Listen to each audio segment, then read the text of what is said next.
अध्यक्ष महोदय, मुख्यमंत्री माझी लाडकी बहीण या योजनेच्या संदर्भात निवेदन करू इच्छितो।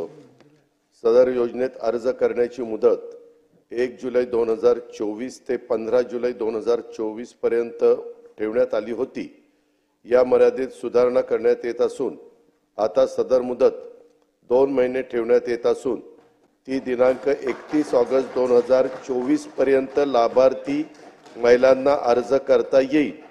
तसेच दिनांक 31 ऑगस्ट 2024 पर्यंत अर्ज करण्यात आलेल्या लाभार्थी महिलांना दिनांक 1 जुलै 2024 पासून दरमहा 1500 रुपये आर्थिक लाभ देण्यात येणार आहे। या योजनेच्या पात्रतेमध्ये अधिवास प्रमाणपत्र आवश्यक असल्याचे नमूद करण्यात आले होते। आता लाभार्थी महिलांच्याकडे अधिवास प्रमाणपत्र उपलब्ध नसेल तर त्याऐवजी 15 वर्षापूर्वीचे रेशन कार्ड किंवा मतदार ओळखपत्र किंवा शाळा सोडल्याचं प्रमाणपत्र किंवा जन्म दाखला या 4 पैकी कोणतेही ओळखपत्र किंवा प्रमाणपत्र ग्राह्य धरण्यात येणार आहे। सदर योजनेत 5 एकर शेतीची अट होती ती वगळण्यात आली आहे।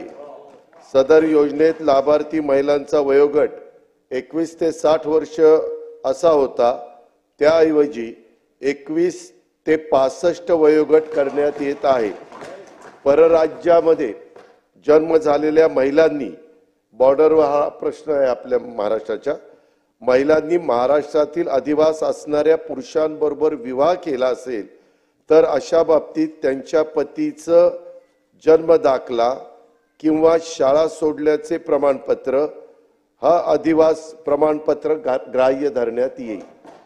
तसंच 2.5 लाख रुपये उत्पन्न दाखला उपलब्ध नसेल तर ज्या कुटुंबांकडे पिवळे किंवा केशरी रेशन कार्ड उपलब्ध असेल त्यांना उत्पन्नाचा दाखला प्रमाणपत्रातून सूट देण्यात येत आहे। सदर योजनेत कुटुंबातील एक पात्र अविवाहित महिलेला सुद्धा या योजनेचा लाभ देण्यात येणार आहे। धन्यवाद।